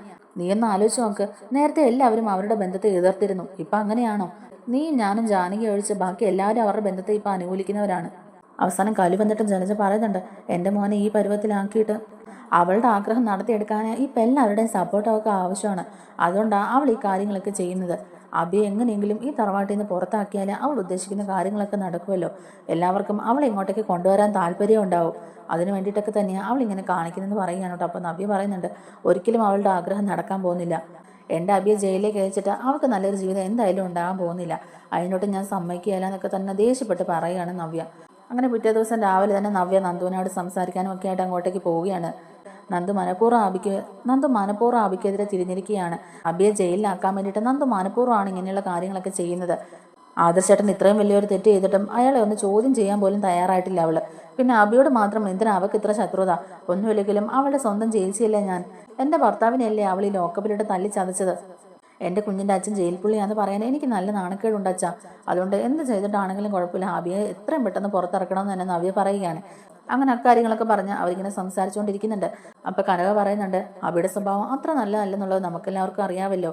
പിന്നെ അവനില്ലാത്ത പരിപാടികളൊന്നുമില്ല മോളെ എന്നൊക്കെ ഇങ്ങനെ പറയുമ്പോഴേക്കും നവ്യ പറയുന്നുണ്ട്, അതൊക്കെ ഞാൻ സമ്മതിക്കുന്നുണ്ട് അമ്മേ. നേരത്തെ അബിയുടെ സ്വഭാവം അങ്ങനെയായിരുന്നു. പക്ഷെ ഇപ്പം അബിയുടെ സ്വഭാവത്തിൽ നല്ല മാറ്റമുണ്ട്. പ്രത്യേകിച്ച് ഞാൻ പ്രസവിക്കുന്നതിന് മുമ്പ് എൻ്റെ 7ാം മാസ ചടങ്ങൊക്കെ കഴിഞ്ഞ് ഞാൻ ഇങ്ങോട്ട് വന്നേ പിന്നെ അബിയിൽ നല്ല മാറ്റം ഉണ്ടായിട്ടുണ്ട്. എന്നെയും കുഞ്ഞിനെ അബി പൊന്നുപോലെ നോക്കുന്നുമുണ്ട്. അവനിപ്പോൾ അങ്ങനത്തെ വേറെ ഒരു ചിന്തകളോ പണികളോ ഒന്നുമില്ല. അവനിപ്പോൾ നല്ല രീതിക്ക് തന്നെയാണ് ജീവിക്കുന്നതെന്നൊക്കെ നവ്യ പറഞ്ഞുകൊണ്ട് ഇങ്ങനെ ഇരിക്കുകയാണ് കേട്ടോ. അപ്പോൾ ഗോവിന്ദനാണെങ്കിലും പറയുന്നുണ്ട്, മോളെ എന്തായാലും ഇപ്പം കാരണമില്ലാതെ അല്ലല്ലോ നന്ദു അറസ്റ്റ് ചെയ്തേക്കുന്നത്. സ്വർണ്ണക്കള്ളക്കടത്ത് കേസിൽ ഇവനും ഒരു പങ്കുണ്ടെന്ന് പറഞ്ഞിട്ടല്ലേ ഇവനെ അറസ്റ്റ് ചെയ്തേക്കുന്നത്. എന്തായാലും അവളുടെ സ്വഭാവം നമുക്കറിയാമല്ലോ. അവളുടെ ഡ്യൂട്ടിയുടെ ഭാഗമായിട്ടല്ലേ അവൾ ചെയ്തിരിക്കുന്നത്. അവൾ സത്യസന്ധമായിട്ട് അന്വേഷിക്കുന്നതുകൊണ്ടല്ലേ മോളെ അവിടെ സ്വന്തവും ബന്ധവും ഒന്നും അവൾ നോക്കാത്തത്. എന്തായാലും വേറൊന്നും സംഭവിക്കാതിരിക്കാനായിട്ട് നമുക്ക് പ്രാർത്ഥിക്കാം എന്നൊക്കെ തന്നെ നമ്മുടെ ഗോവിന്ദൻ പറയുന്നുണ്ടെങ്കിലും നവ്യ അതിനും സമ്മതിക്കുന്നില്ല കേട്ടോ. നവ്യ അപ്പോഴും ഇടഞ്ഞ് തന്നെ നിൽക്കുകയാണ്. അങ്ങനെ നിൽക്കുന്ന സമയത്താണ് അങ്ങോട്ടേക്ക് ആദർശും അതുപോലെ തന്നെ നയനും എത്തുന്നത്. അങ്ങനെ അവരങ്ങോട്ടേക്ക് വരുമ്പോഴേക്കും തന്നെ നവ്യയ്ക്ക് പിന്നെയും ദേഷ്യം വന്നിട്ട് നവ്യ പറയുന്നുണ്ട്, വന്നല്ലോ മൂത്ത മരുമോനും മരുമോളും, അവരെ സൽക്കരിക്ക്. വേണ്ട വിധത്തിൽ തന്നെ അമ്മ ഇവിടെ സൽക്കരിച്ചിരുന്നു.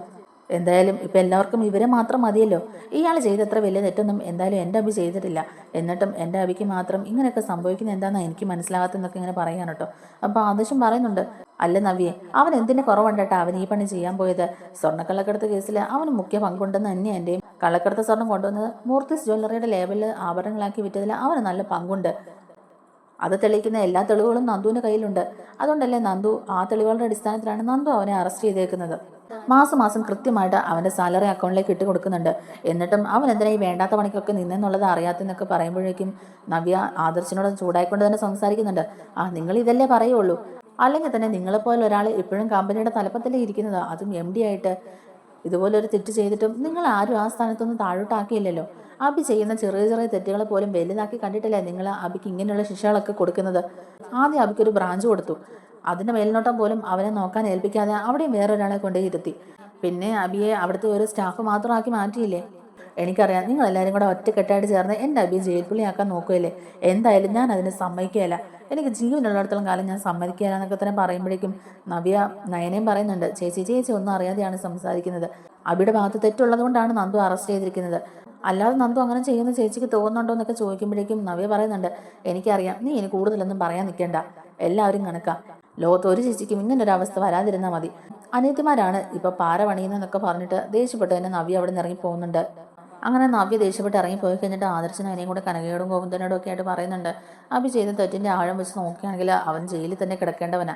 അവൻ അത്ര പെട്ടെന്നൊന്നും ജയിലിൽ നിന്ന് ഇറങ്ങാൻ പറ്റുമെന്ന് എനിക്ക് തോന്നുന്നില്ല. കാരണം അതുപോലുള്ള തെറ്റുകളൊക്കെ അവൻ ചെയ്തത്. പിന്നെ നന്ദു ലോക്കപ്പിലിട്ട് അവനെ നന്നായിട്ടൊന്ന് പെരുമാറി എന്നൊക്കെ കേട്ടായിരുന്നു. അവനിട്ട് കൊടുക്കേണ്ട രീതിക്ക് തന്നെ കൊടുത്തു എന്നാണ് ഞാൻ വിളിച്ചപ്പോൾ പറഞ്ഞത്. അതിൻ്റെ ഒരു ദേഷ്യം എന്തായാലും നവ്യക്ക് ഉണ്ടാവും. സത്യങ്ങളൊന്നും അറിയാതെയല്ലേ നവ്യ ഇപ്പം നമ്മളോട് ഇങ്ങനെയൊക്കെ സംസാരിക്കുന്നത്. ഇതൊക്കെ അറിഞ്ഞിട്ടുണ്ടെങ്കിൽ അവൾ തന്നെ അവനെ തല്ലുന്നുള്ള കാര്യം ഉറപ്പാണ്. പോട്ടെ, എന്തായാലും അവളുടെ ദേഷ്യത്തിൽ പറയുന്നതല്ലേ, അതൊന്നും അത്ര വലിയ കാര്യമാക്കേണ്ടതില്ല എന്നൊക്കെ തന്നെ അവർ പറയുകയാണ്. കനക പറയുന്നുണ്ട്, നവ്യമോളുടെ കാര്യം ഓർക്കുമ്പോൾ എനിക്ക് ആകെപ്പാടെ അങ്ങ് ടെൻഷനാകുക. അവനെക്കുറിച്ചുള്ള സത്യങ്ങളൊന്നും അറിയാത്തതുകൊണ്ടല്ലേ നവ്യമോൾ ഇങ്ങനെയൊക്കെ സംസാരിക്കുന്നത്. അതൊക്കെ അറിയുമ്പോൾ അവൾ എങ്ങനെയായിരിക്കും പ്രതികരിക്കുന്നത്? ചന്തുമോളുടെ അച്ഛൻ അഭിയാണെന്നുള്ള സത്യം അവൾ അറിഞ്ഞിട്ടുണ്ടെങ്കിൽ ഇങ്ങനെയുള്ള കേസുകളൊക്കെ ആണെങ്കിൽ പിന്നെയും പോട്ടേന്ന് വെക്കായിരുന്നു. പക്ഷേ ഇതങ്ങനെയല്ലല്ലോ. ചന്തുമോളുടെ അച്ഛൻ അഭിയാണെന്നുള്ള കാര്യം അവൾ അറിഞ്ഞാൽ പിന്നെ അവൾ എങ്ങനെയായിരിക്കും പ്രതികരിക്കുക? അനകേട് ഈ അവസ്ഥയ്ക്ക് കാരണം അഭിയാണെന്ന് അറിഞ്ഞാലോ? അവളെ അവൻ ചതിക്കുകയാണെന്ന് അറിഞ്ഞാൽ പിന്നെ അവളിങ്ങനെയൊന്നും ആയിരിക്കുകയല്ലേ പ്രതികരിക്കുന്നത്. അവനെ കൊന്നിട്ട് അവൾ ജയിലിൽ പോകാനും മടിക്കുകയല്ല. അങ്ങനെയാണ് നവ്യമോൾ പ്രതികരിക്കുന്നത്. അതവൾ പല പ്രാവശ്യം പറയുകയും ചെയ്തു. അന്ന് തന്നെ ഞാൻ അവളോട് കാര്യങ്ങളൊക്കെ പറയാനായിട്ട് വന്നപ്പോൾ അവൾ എന്നോട് പറഞ്ഞത് അങ്ങനെയാണ്. അതുകൊണ്ട് ഈ സത്യങ്ങളൊക്കെ അറിഞ്ഞാൽ നവ്യമോൾ എങ്ങനെ പ്രതികരിക്കുമെന്ന് പറയാൻ പറ്റത്തില്ല. ആ ഒരു പേടി കൊണ്ടാണല്ലോ നമ്മൾ ഈ കാര്യമൊക്കെ മറച്ചു വെക്കുന്നത്. ഇനി എങ്ങാണ് അവൾ ഈ കാര്യങ്ങളൊക്കെ അറിഞ്ഞിട്ടുണ്ടെങ്കിൽ തന്നെ എങ്ങനെയായിരിക്കും പ്രതികരിക്കാന്നൊക്കെ ഓർക്കുമ്പോൾ എനിക്ക് ഇപ്പം തന്നെ അങ്ങ് വിഷമം വരിക എന്നൊക്കെ കനക പറയുന്നുണ്ട്. നവ്യ അബിയെ ജാമ്യത്തിൽ ഇറക്കിയിട്ടേ ഞാൻ അടങ്ങിയിരിക്കുള്ളൂ എന്നും പറഞ്ഞ് എന്നെ പോയിരിക്കുകയാണല്ലോ സ്റ്റേഷനിലോട്ട്. അപ്പോൾ നമ്മുടെ നയന പറയുന്നുണ്ട്. അപ്പോൾ നമ്മുടെ നയനെ ആദർശം കൂടെ പറയുന്നുണ്ട്, എന്തായാലും ഞങ്ങളൊന്ന് സ്റ്റേഷൻ വരെ പോവാമേ. നവ്യേച്ചി അവിടെ ചെന്നിട്ട് എന്തൊക്കെ പ്രശ്നങ്ങൾ ഉണ്ടാക്കും എന്നുള്ളത് പറയാൻ പറ്റില്ലല്ലോ. നന്ദു അവളുടെ ഡ്യൂട്ടിയല്ലേ ചെയ്യുന്നത്. അവൾക്ക് എന്തായാലും അവളുടെ ഡ്യൂട്ടി ചെയ്യാതിരിക്കാൻ പറ്റില്ല. ഇനിയിപ്പോൾ നവ്യേച്ചി അവിടെ ചെന്നിട്ട് എന്തെങ്കിലുമൊക്കെ പ്രശ്നങ്ങൾ ഉണ്ടാക്കിയിട്ടുണ്ടെങ്കിൽ നന്ദുവിൻ്റെ നിയന്ത്രണം വിട്ടിട്ട് നന്ദു ഇനി സത്യങ്ങൾ എന്തെങ്കിലും പറഞ്ഞിട്ടുണ്ടെങ്കിൽ അതിലും വലിയ പ്രശ്നങ്ങളാകും. ഞങ്ങൾ എന്തായാലും സ്റ്റേഷനിലോട്ടൊന്ന് പോവുകയാണ്. ഒപ്പം അവൻ ലോക്കപ്പിൽ കിടക്കുന്ന ഒന്ന് കാണാമല്ലോ എന്നൊക്കെ പറഞ്ഞിട്ട് ആദർശ നയനയും കൂടി അവിടെ നിന്ന് ഇറങ്ങുന്നുണ്ട്. ആദർശ നയനെ അങ്ങോട്ടേക്ക് ചെല്ലുമ്പോഴേക്കും അവിടെ നന്ദുവും നവ്യയും കൂടെ സംസാരിച്ചുകൊണ്ടിരിക്കുകയാണ് കേട്ടോ. അപ്പം നന്ദു നവ്യയോട് പറയുന്നുണ്ട്, ചേച്ചി വിചാരിക്കുന്നതിൽ അപ്പുറമാണ് കാര്യങ്ങൾ. ചേച്ചി ഇവിടെ കിടന്ന് ദേഷ്യപ്പെട്ടിട്ടൊന്നും ഒരു കാര്യമില്ല. അഭി ചെയ്തിരിക്കുന്നത് വലിയ തെറ്റ് തന്നെയാണ്. അവൻ ചെയ്യുന്ന തെറ്റുകളൊന്നും ചേച്ചിയോട് ഇപ്പോൾ പറയാൻ പറ്റില്ല. അപ്പം നവ്യ പറയുന്നുണ്ട്, അല്ലെങ്കിൽ നീ പറയുന്നൊന്നും എനിക്ക് കേൾക്കാൻ താല്പര്യമില്ലടി. തെറ്റെന്ന് നിങ്ങൾക്കങ്ങ് പറഞ്ഞാൽ മതിയല്ലോ. ഇത് നിങ്ങൾ കുറേ നാളായിട്ട് പറഞ്ഞോണ്ട് നടക്കുന്നതല്ലേ. അഭി എന്തൊക്കെയോ വലിയ തെറ്റുകൾ ചെയ്തുന്ന്. എന്തായാലും കൊലപാതകമൊന്നും അല്ലല്ലോ അവൻ ചെയ്തിരിക്കുന്നത്. ഇനിയിപ്പോൾ നിങ്ങൾ പറയുന്നൊന്നും കേട്ട് വിശ്വസിച്ചിരിക്കാൻ ഞാൻ അത്ര പൊട്ടിയൊന്നും അല്ല. എന്നെ പിടിച്ചു നിർത്താൻ വേണ്ടിയിട്ടല്ലേ നിങ്ങൾ പലതും പറയുന്നത്. ഇല്ലാത്ത കുറ്റം മുഴുവൻ എൻ്റെ അബിയുടെ തലയിൽ ചാർത്തി കൊടുക്കുന്നത്. എന്ത് തെറ്റ് ചെയ്തെന്നാ പറയുന്നത്? നിങ്ങൾ കരുതിയിരുന്നോ? നിങ്ങൾ രണ്ടാളും കൂടെ എൻ്റെ ജീവിതം ഇല്ലാതാക്കാനല്ലേ നോക്കിയിരിക്കുന്നത്? നീ ഇപ്പം അബിയെ കോടതിയിൽ ഹാജരാക്കിയാലും ഞാൻ അവിടെ നല്ലൊരു വക്കീലിനെ വെച്ച് വാദിക്കും. അവൻ ചെയ്ത തെറ്റെന്തൊക്കെയാന്നുള്ളത് എനിക്കും അറിയാം. അതിൻ്റെ പേരിൽ എന്തായാലും അവനെ തൂക്കിക്കൊല്ലാനൊന്നും വിധിക്കുകയല്ലോ.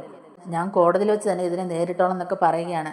അപ്പം നയനെ ചോദിക്കുന്നുണ്ട്, ചേച്ചി ഇത്രയൊക്കെ എല്ലാവരും പറഞ്ഞിട്ടും ചേച്ചിക്ക് എന്താ ഇതിൻ്റെ സീരിയസ്നെസ് മനസ്സിലാകാത്തത്? അപ്പം നവ്യ പറയുന്നുണ്ട്, ഇതിൽ കൂടുതൽ ഞാൻ ഇനി എന്ത് മനസ്സിലാക്കാനാടി? എനിക്ക് ആരുമില്ല. അച്ഛനും അമ്മയും അനിയത്തിമാരും ആരും ഇപ്പം എൻ്റെ കൂടെ ഇല്ലെന്നുള്ളത് എനിക്ക് മനസ്സിലായി. എല്ലാവരും എൻ്റെ ശത്രുക്കളാണെന്നുള്ളത് എനിക്കറിയാം.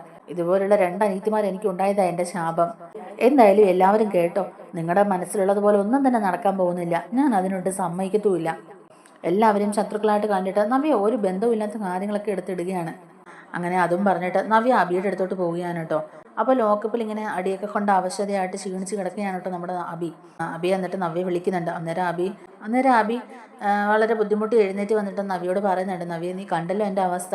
എന്നെ നിൻ്റെ അനിയത്തി ഇവിടെ ഇട്ട് തല്ലി ഒരു പരുവാക്കി. ഒന്ന് നിവർന്ന് നിൽക്കാൻ പോലും എനിക്ക് പറ്റണില്ല. അതുപോലെ എന്നെ അവൾ ഉപദ്രവിച്ചു. എൻ്റെ നവ്യെ, നീ എല്ലാ കാര്യങ്ങളും മനസ്സിലാക്കുന്നുണ്ടല്ലോ. നിൻ്റെ അനിയത്തിമാരാണ് ഇതിനെല്ലാം കാരണം. നമ്മുടെ ജീവിതം ഇങ്ങനെയൊക്കെ നമ്മുടെ ജീവിതം ഇല്ലാതാക്കാൻ വേണ്ടിയിട്ട് അവരിങ്ങനെയൊക്കെ ചെയ്യുന്നത്. ഇതിനേക്കാളൊക്കെ എത്രയോ വലിയ തെറ്റാണ് ആദർശ് ചെയ്തേക്കുന്നത്. കല്യാണത്തിന് മുമ്പ് തന്നെ ഒരു കുഞ്ഞിനെ ഉണ്ടാക്കി ഒരു പെൺകുട്ടിയുടെ ജീവിതം പോലും ഇല്ലാതാക്കി. ആ പെൺകുട്ടിയെ കൊല്ലാൻ വരെ ശ്രമിച്ചു. എന്നിട്ടും കണ്ടില്ലേ, അയാൾ മാനിനെ പോലെ തന്നെ സുഖമായിട്ട് ജീവിക്കുന്നു. എൻ്റെ കാര്യം പക്ഷെ അങ്ങനെയാണോ? എന്നെ ആ ബ്രാഞ്ചിലെ വെറും സ്റ്റാഫാക്കി. എന്നോട് മാത്രം എപ്പോഴും ഇരട്ടത്താപ്പ് നയം കാണിക്കുന്നു. അന്നേരം ചെറിയ ചെറിയ അട്ടിമറിയും കാര്യങ്ങളൊക്കെ നടത്തിയിട്ടുണ്ടെന്നുള്ളത് സത്യം തന്നെയാണ്. അതിന് ഇത്രയും വലിയ ശിക്ഷ എനിക്ക് തരേണ്ട ആവശ്യമുണ്ടോ? ഒന്നുമില്ലെങ്കിലും നിന്റെ സ്വന്തം അനിയത്തിയല്ലേ നന്ദു. സ്വന്തം ചേച്ചിയുടെ ഭർത്താവാണെന്നുള്ളൊരു പരിഗണന പോലും അവൾ എനിക്ക് തന്നില്ല. കണ്ടില്ലേ, അവൾ എന്നെ ഇടിച്ചൊരു പരുവാക്കി. ഒരു കാര്യം നീ മനസ്സിലാക്കിക്കോ നവ്യെ, എപ്പോഴും മാതൃശാനിയും മാത്രമാണ് അനന്തപുരിയിലെ കൊച്ചുമക്കൾ. ഞാനൊരു പുറമ്പോക്കാണ്, അറിയാമല്ലോ. എൻ്റെ അമ്മയെ ദത്തെടുത്ത് വളർത്തിയോണ്ട് തന്നെ ഞാൻ എന്നും ആ വീട്ടിലൊരു പുറമ്പോക്ക് തന്നെയാണ്. എന്നെ കല്യാണം കഴിച്ച് ഇങ്ങോട്ടേക്ക് വന്നതിൻ്റെ പേരിൽ നിനക്കും അതേ സ്ഥാനം തന്നെയാണ്. താമസിയാതെ തന്നെ നമ്മളെ ഈ വീട്ടിൽ നിന്ന് പുറത്താക്കാനുള്ള ശ്രമമാണ് അവർ നടത്തുന്നത്. നമ്മുടെ കുഞ്ഞിൻ്റെ അവസ്ഥ അത് തന്നെയായിരിക്കും. നമ്മൾ ആഗ്രഹിച്ച പോലൊന്നും നമ്മുടെ കുഞ്ഞിനെ വളർത്താനാവില്ല നവ്യെ. അതിന് വേണ്ടിയിട്ടാണ് അവരിപ്പോൾ എന്നെ ആ വീട്ടിൽ നിന്ന് പുറത്താക്കാൻ നോക്കുന്നതെന്നൊക്കെയുള്ള രീതിയിൽ അബി പറയുമ്പോഴേക്കും നവ്യക്കാണെങ്കിലും തോന്നുകയാണ് അബി പറയുന്നതിലൊക്കെ എന്തൊക്കെയോ കാര്യങ്ങളുണ്ടെന്നുള്ളത്. അന്നേരം നവ്യ പറയുന്നുണ്ട്, ഇല്ല അബി, ഒരിക്കലും അങ്ങനെ സംഭവിക്കില്ല. ഒരിക്കലും നമ്മുടെ കുഞ്ഞിന് അങ്ങനെ ഒരു അവസ്ഥ വരുത്തില്ല. നിനക്ക് വേണ്ടിയിട്ട് ഞാൻ ഏതറ്റം വരെയും പോകും. നിനക്ക് ആ തെറ്റ് ചെയ്ത ആളാണ് ആദർശെന്ന് ഞാൻ എല്ലാവരുടെ മുമ്പിൽ തെളിയിക്കും. നീ വിഷമിക്കണ്ട. നിന്നെ ഞാൻ എത്രയും പെട്ടെന്ന് നിന്നെ പുറത്തിറക്കും എന്നൊക്കെ തന്നെ പറയുകയാണ് കേട്ടോ നമ്മുടെ നവ്യ. അങ്ങനെ വീട്ടിൽ ചെന്ന് ജലജയോട് ഈ കാര്യങ്ങളൊക്കെ സംസാരിച്ചതിന് ശേഷം ജലജ പറയുന്നുണ്ട്, എത്രയും പെട്ടെന്ന് തന്നെ നമ്മൾ ഒരു വക്കീലിനെ വെക്കണം. അബിയെ ജാമ്യത്തിൽ ഇറക്കുക തന്നെ ചെയ്യണം. സ്റ്റേഷൻ ജാമ്യം കിട്ടിയില്ലെങ്കിലും കോടതിയിൽ നിന്നാണെങ്കിലും അബിയെ ജാമ്യത്തിൽ ഇറക്കണം. നല്ല മിടുക്കനായ ഒരു വക്കീലിനെ തന്നെ വെക്കണം എന്നൊക്കെ പറയുകയാണ്. എന്തായാലും നാളെ തന്നെ ഒരു വക്കീലുമായിട്ട് സംസാരിച്ച് ഞാൻ ആ വക്കീലിനെ കൂട്ടിയിട്ട് സ്റ്റേഷനിലോട്ട് ചെല്ലുന്നുണ്ട്. എങ്ങനെയാണെങ്കിലും അബിയെ ഞാൻ പുറത്തിറക്കുന്ന ഒറ്റ വാശിയിൽ തന്നെ ഇരിക്കുകയാണ് കേട്ടോ ജലജയും. അപ്പോൾ നമ്മുടെ ജലജ വക്കീലിനെ ഞാൻ കൂട്ടിയിട്ട് നന്ദുവിൻ്റെ അടുത്തോട്ട് ചെല്ലുകയാണ് കേട്ടോ. അപ്പോൾ നന്ദുവിൻ്റെ അടുത്ത് കാര്യങ്ങളൊക്കെ പറയുമ്പോഴേക്കും നന്ദു പറയുന്നുണ്ട്, ജാമ്യമില്ലാത്ത വകുപ്പ് പ്രകാരമാണ്, അതുകൊണ്ട് തന്നെ അബിക്ക് ജാമ്യം തന്നു വിടാൻ പറ്റില്ല. എന്തായാലും കേസ് കോടതിയിലോട്ട് മൂവ് ചെയ്യും. കോടതിയിൽ നിങ്ങൾക്ക് എന്താ പറയാനുള്ളതെന്ന് വെച്ചാൽ പറയാം എന്ന് തന്നെ പറയുക, അല്ലാതെ സ്റ്റേഷനിൽ നിന്ന് ജാമ്യം തരില്ല എന്ന് തന്നെ പറയുകയാണ് കേട്ടോ നന്ദു. അപ്പോൾ നമ്മുടെ ജലജയ്ക്കാണെങ്കിലും അത് ഭയങ്കര ദേഷ്യം വരുന്നുണ്ട്. അപ്പോൾ വക്കീലിൻ്റെ അടുത്ത് പറയുന്നുണ്ട്, വക്കീലിൻ്റെ നിയമങ്ങളൊക്കെ അറിയാമല്ലോ, അതുകൊണ്ട് തന്നെ ഒന്നും പഠിപ്പിക്കേണ്ട ആവശ്യമില്ലല്ലോ, അതുകൊണ്ട് വക്കീൽ ഇവരെ ഒന്ന് പറഞ്ഞ് മനസ്സിലാക്കിയാരെന്നൊക്കെ പറയുകയാണ് കേട്ടോ. അങ്ങനെ സ്റ്റേഷനിൽ നിന്ന് ജാമ്യം ഒന്നും കിട്ടാതെ വരികയാണ്. അങ്ങനെ വക്കീലിനെ കൊണ്ടുവന്നിട്ടും സ്റ്റേഷൻ ജാമ്യം ഒന്നും കിട്ടാതെ അവരെ നാണം കെടുത്തി തന്നെ അയക്കുകയാണ് കേട്ടോ. എൻ്റെ ഡ്യൂട്ടിയാണ് ഞാൻ ചെയ്തത്. എൻ്റെ കയ്യിൽ ഒരു കേസ് വന്നപ്പോൾ ഞാനത് സത്യസന്ധമായിട്ട് അന്വേഷിച്ചു. അതിൽ പ്രതിയായവരെ ഞാൻ അന്വേഷിച്ച് കണ്ടുപിടിച്ചു. അവരെ അറസ്റ്റ് ചെയ്ത് ലോക്കപ്പിലിട്ടു. കേസ് മൂവ് ചെയ്യുകയും ചെയ്തു. ഞാനതിൽ ഒരു സ്വന്തവും ബന്ധവും നോക്കിയില്ല. എൻ്റെ ഡ്യൂട്ടി ഞാൻ കൃത്യമായിട്ട് നിർവഹിച്ചതേ ഉള്ളൂ എന്നൊക്കെ തന്നെ നന്ദു പറയുന്നുണ്ടെങ്കിലും അതിനെയൊക്കെ അങ്ങ് പുച്ഛിച്ച് തള്ളുകയാണ് കേട്ടോ നമ്മുടെ ജലജ. എന്നിട്ട് പറയുന്നുണ്ട്, നീ ഇതിനുള്ളത് അനുഭവിക്കുവേടി. എൻ്റെ മോനെതിരെ നീ ഇങ്ങനെയൊക്കെ ചെയ്തതിൽ നീ ഒരുപാട് ദുഃഖിക്കും. നിന്നെ ഞാൻ കാണിച്ചു തരാമെന്നൊക്കെ പറഞ്ഞ് നന്ദുവിനെ വിളിച്ചിട്ട് തന്നെയാണ് കേട്ടോ നമ്മുടെ ജലജ അവിടെ നിന്ന് പോകുന്നത്. ജലജ പോയി കഴിഞ്ഞിട്ട് നവ്യോട് പറയുന്നുണ്ട്, നിന്റെ അനിയത്തിക്ക് ഭയങ്കര അഹങ്കാരമാണ് ഇപ്പോൾ. അവളുണ്ടല്ലോ ആ വക്കീലിൻ്റെ മുമ്പിൽ വെച്ച് എന്നെ നാണം കെടുത്തി കളഞ്ഞു. അബി ഒരു മോശക്കാരനായിട്ട് ചിത്രീകരിച്ചുകൊണ്ടാണ് നിന്റെ അനിയത്തി എന്നോട് സംസാരിച്ചത്. നിന്റെ അനിയത്തിക്ക് എല്ലാ കാര്യങ്ങളും പറഞ്ഞു കൊടുത്തിരിക്കുകയാണ് നയനെ ആദർശം കൂടെ എങ്ങനെയെങ്കിലും അബിയെ ജയിലിലാക്കണം എന്നുള്ളത്. അതിന് വേണ്ടിയിട്ട് തന്നെ ആദർശം നയനെയും കൂടെ അവളെ കാണാനായിട്ട് അങ്ങോട്ടേക്ക് ചെല്ലുന്നതും. എന്നിട്ട് നവ്യോട് ദേഷ്യപ്പെട്ടുകൊണ്ട് തന്നെ നമ്മുടെ ജലജ പറയുന്നുണ്ട്, എന്ത് ചെയ്തിട്ടായാലും കുഴപ്പമില്ല നവ്യെ, അബിയെ നമുക്ക് പുറത്തിറക്കിയേ പറ്റുള്ളൂ. അവനെ ജയിലിലേക്ക് വിടാൻ പറ്റില്ല.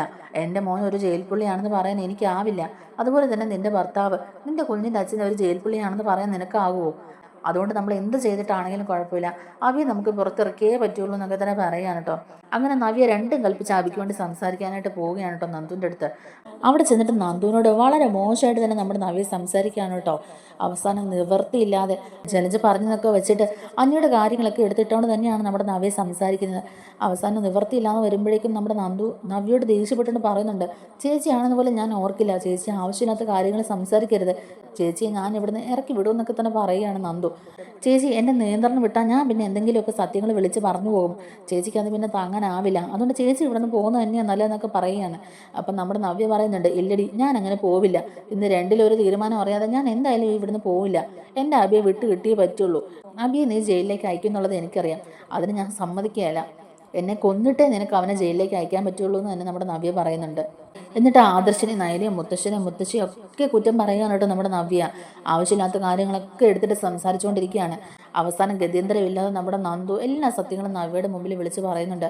എന്നിട്ട് പോലും നവ്യ അത് വിശ്വസിക്കുന്നില്ല. ചന്തുമോളുടെ അച്ഛൻ അബിയാണെന്നും അനയുടെ ഈ അവസ്ഥയ്ക്ക് കാരണം അബിയാണെന്ന് പറഞ്ഞിട്ട് പോലും നവ്യയ്ക്ക് അതൊട്ടും വിശ്വാസമാവുന്നില്ല. നവ്യ അതിലും പറയുന്നത്, ആദർശ നയനയും കൂടി ഇങ്ങനെയൊക്കെ പറയണമെന്നായിരിക്കുമല്ലേ നിന്നോട് പറഞ്ഞു തന്നിട്ടുണ്ടാവുക, അബിയെ ജയിലിലാക്കാൻ വേണ്ടിയിട്ട്. എനിക്കറിയാവടി, അവസാനം ഇതും അബിയുടെ തലയിൽ തന്നെ നിങ്ങൾ കൊണ്ടുവന്ന് വെക്കും എന്നുള്ള കാര്യം. അതൊക്കെ മനസ്സിലാക്കിയിട്ട് തന്നെയാണ് ഞാൻ ഇവിടെ ഇരിക്കുന്നതെന്നൊക്കെ പറയുന്നുണ്ടെങ്കിലും അതൊന്നും വിശ്വസിക്കുന്നില്ല. അവസാനം എല്ലാ തെളിവുകളും കാണിച്ചു കൊടുക്കുകയാണ്. DNA ടെസ്റ്റിൻ്റെ റിസൾട്ട് ഉൾപ്പെടെ അബി അനഘയെ കൊല്ലാൻ ശ്രമിക്കുന്നതും അവർ തമ്മിൽ സ്നേഹിച്ചുകൊണ്ടിരുന്ന സമയത്തുള്ള ഫോട്ടോസും കാര്യങ്ങളും എല്ലാം കാണിച്ചു കൊടുക്കുകയാണ്. പോരാത്തതിന് അബിയും അനഘയും തമ്മിൽ ഫോണിൽ സംസാരിച്ച കോൾ ലിസ്റ്റുകളും കോൾ റെക്കോർഡിങ്സും ഒക്കെ കേൾപ്പിച്ചും കാണിച്ചും ഒക്കെ കൊടുക്കുന്നുണ്ട് നമ്മുടെ നവ്യയ്ക്ക്. അതൊക്കെ കണ്ടു കഴിയുമ്പോഴാണ് ഇവർ പറഞ്ഞതൊക്കെ സത്യമായിരുന്നു. അനഘയും അബിയും തമ്മിൽ നേരത്തെ ബന്ധം ഉണ്ടായിരുന്നു, അവരിലുണ്ടായ കുഞ്ഞാണ് ചന്തുമോൾ എന്നുള്ള കാര്യങ്ങളൊക്കെ നമ്മുടെ നവ്യയ്ക്ക് മനസ്സിലാവുന്നത്. ഇതൊക്കെ കേട്ടിട്ടിരുന്ന് പൊട്ടിക്കരയുകയാണ് കേട്ടോ നമ്മുടെ നവ്യ. എന്ത് ചെയ്യണമെന്നറിയാൻ മേലാതിരുന്ന് പൊട്ടിക്കരയുകയാണ്. അബി എന്നെ ചതിക്കുമായിരുന്നു അല്ലേ, ഇതുപോലൊരു ചതിയൻ്റെ കൂടെയാണല്ലോ ദൈവമേ ഞാൻ ഇത്രയും നാളും ജീവിച്ചത്. എൻ്റെ കുഞ്ഞിൻ്റെ അച്ഛൻ ഇതുപോലുള്ള ഒരുത്തനാണെന്ന് ഞാൻ എങ്ങനെ ഇനി ആൾക്കാരോട് പറയും ദൈവമേ. എന്തായാലും എനിക്ക് ഈ ഒരു അവസ്ഥ ഉണ്ടായല്ലോ എന്നൊക്കെ ഓർത്തിങ്ങനെ ആകെ വിഷമിച്ചിരുന്ന് കരയുകയാണ് കേട്ടോ നമ്മുടെ നവ്യയെ ആശ്വസിപ്പിക്കുകയാണ് നന്ദു. ഈ സത്യങ്ങളൊക്കെ അനന്തപുരിയിലുള്ളവർക്കും നമ്മുടെ അച്ഛനും അമ്മയ്ക്കും ഒക്കെ അറിയാൻ ചേച്ചി. ഇത് ചേച്ചി അറിഞ്ഞാൽ ഒരുപാട് വിഷമിക്കും എന്നുള്ളത് അറിഞ്ഞുകൊണ്ട് തന്നെയാണ് ഈ സത്യങ്ങളൊക്കെ മറച്ചു വെച്ചത്. ഓരോ പ്രാവശ്യവും ആദർശേട്ടനെ നവ്യേച്ചിനെയൊക്കെ ചേച്ചി കുറ്റപ്പെടുത്തുമ്പോൾ പോലും ഇതെല്ലാം കേട്ടുകൊണ്ട് അവർ മിണ്ടാതിരുന്നത് ചേച്ചിയുടെ ജീവിതം നശിച്ചു പോകണ്ടെന്ന് ഓർത്തിട്ട് മാത്രമാണ്. ചേച്ചിക്കും ചേച്ചിയുടെ അമ്മായിമ്മയ്ക്കും മാത്രമേ ഉള്ളൂ ഇപ്പോൾ ഈ സത്യങ്ങളൊന്നും അറിയാത്തത്. ബാക്കി എല്ലാവർക്കും ഈ സത്യങ്ങളെല്ലാം അറിയാം. എല്ലാവരും അത് അറിഞ്ഞുകൊണ്ട് തന്നെയാണ് മിണ്ടാതിരുന്നത്. ചേച്ചിക്കറിയോ, ഇപ്പം അനഘ ICUവിലാണ്. സത്യങ്ങളൊക്കെ പുറത്തു വരുമെന്നായപ്പോഴേക്കും വീണ്ടും അവളെ കൊല്ലാൻ വരെ ശ്രമിച്ചു അബി. എല്ലാ നെറികെട്ട പ്രവൃത്തികളും ചെയ്തത് അബി തന്നെയാണ് ചേച്ചി. അതിനുള്ള എല്ലാ തെളിവുകളുമുണ്ട്. എല്ലാം സഹിച്ചും ക്ഷമിച്ചും നടന്നിട്ട് അവസാനം അവൻ്റെ പ്രവൃത്തികളൊക്കെ പരിധി വിട്ടപ്പോഴാണ് ഞാൻ അവനെ അറസ്റ്റ് ചെയ്തത്. എന്തെങ്കിലും ഒരു ദിവസം സത്യങ്ങളൊക്കെ പുറത്തു വരുമെന്നുള്ളത് അറിയാമായിരുന്നു. എന്നാലും എൻ്റെ ചേച്ചിയുടെ ജീവിതം വരെ ഇല്ലാതാകുന്നതെന്ന് ഓർത്തിട്ടാണ് ഇതൊക്കെ മറച്ചു വെച്ചത്. ചേച്ചി ഇങ്ങനെ ഇരുന്ന് കരയുന്നത് കാണാൻ കഴിയാത്തത് കൊണ്ട്. അതുപോലെ ഒരു ചതിയൻ്റെ കൂടെ ഇനിയും ചേച്ചിക്ക് ജീവിക്കണം എന്നാണോ ചേച്ചി പറയുന്നത്? അവൻ ചെയ്ത ക്രൂരതകളൊക്കെ വെച്ച് നോക്കുമ്പം അവൻ ജയിലിൽ കിടക്കേണ്ടവൻ തന്നെയാണ് ചേച്ചി. ഇനിയുള്ള ഓരോ ദിവസവും അവൻ ചെയ്ത തെറ്റുകളെ ഓർത്ത് അവൻ ജയിലിൽ കിടന്ന് അനുഭവിക്കണം. അങ്ങനെ സത്യങ്ങളൊക്കെ മനസ്സിലാക്കിയ നവ്യ ഇരുന്ന് കരച്ചിലാണ് കേട്ടോ. അങ്ങനെ അബിയെക്കുറിച്ചുള്ള എല്ലാ സത്യങ്ങളും മനസ്സിലാക്കിയ നവ്യ ലോകപ്പിൽ ചെന്ന് അബിയെ കാണുകയാണ്. എന്നിട്ട് അബിയുടെ പല കാര്യങ്ങളും നവ്യ ചോദിക്കുന്നുണ്ട്. നവ്യയുടെ ചോദ്യത്തിൽ നിന്ന് തന്നെ എന്തൊക്കെയോ നവ്യയ്ക്ക് മനസ്സിലായെന്നൊക്കെയുള്ളത് മനസ്സിലാക്കുന്ന അബി അവിടെയും കിടന്ന് ഉരുണ്ട് കളിക്കാനൊക്കെ നോക്കുന്നുണ്ട്. അവസാനം നവ്യ പറയുന്നുണ്ട്, ഇതുപോലൊരു വൃത്തികെട്ടവൻ്റെ കൂടെയാണല്ലോ ദൈവമേ ഞാൻ ജീവിച്ചത്. എനിക്ക് എന്നോട് തന്നെ പുച്ഛം തോന്നുകയാണ്, അറപ്പ് തോന്നുകയാണ്. നിന്നെപ്പോലെ ഒരു ചതിയൻ്റെ കൂടെ ഞാൻ ഇത്ര നാളും ജീവിച്ചല്ലോ എന്നോർത്ത്, നിനക്ക് വേണ്ടി ഇത്രത്തോളം സംസാരിച്ചല്ലോ എന്നൊക്കെ ഓർത്തിട്ടെന്നൊക്കെ പറഞ്ഞിട്ട് അബിയുടെ 2 അടി കൊടുക്കുകയാണ് കേട്ടോ. കാരണത്തിനിട്ട് മാറി കൊടുക്കുന്നുണ്ട്. നവ്യയുടെ ദേഷ്യം തീരുന്നവരെ അബിയെ തല്ലുകയാണ് കേട്ടോ. അവസാനം നവ്യ അവിടെ ഇരുന്നുകൊണ്ട് തന്നെ കരയുകയാണ്. എൻ്റെ ജീവിതം ഇങ്ങനെ ആയിപ്പോയല്ലോ ദൈവമേ എന്നൊക്കെ ഓർത്ത് ഇങ്ങനെ കരയുകയാണ്. ഞങ്ങൾക്ക് ആരാണുള്ളത്, എൻ്റെ കുഞ്ഞിന് ഇനി ആരാണുള്ളത് എന്നൊക്കെ പറഞ്ഞിങ്ങനെ ആകെപ്പാടെ സങ്കടപ്പെട്ട് കരയുകയാണ്. ആ സമയത്ത് നന്ദു നവ്യനെ ആശ്വസിപ്പിക്കുന്നുണ്ട്. ചേച്ചി അതൊന്നും ഓർത്ത് ചേച്ചി വിഷമിക്കേണ്ട ചേച്ചി. ആദർശേട്ടനും നയനേച്ചിയും മൂർത്തിമുത്തച്ഛനും മുത്തശ്ശിയൊന്നും ചേച്ചിയെ കൈവിടില്ല. ഞങ്ങളെല്ലാവരും ഉണ്ട് ചേച്ചിക്ക്. ചേച്ചി എന്തായാലും അതൊന്നും ഓർത്ത് വിഷമിക്കേണ്ടെന്ന് തന്നെ പറഞ്ഞ് ആശ്വസിപ്പിക്കുകയാണ് നന്ദു. നമ്മുടെ വീഡിയോ ഇഷ്ടമായിട്ടുണ്ടെങ്കിൽ ഒന്ന് ലൈക്ക്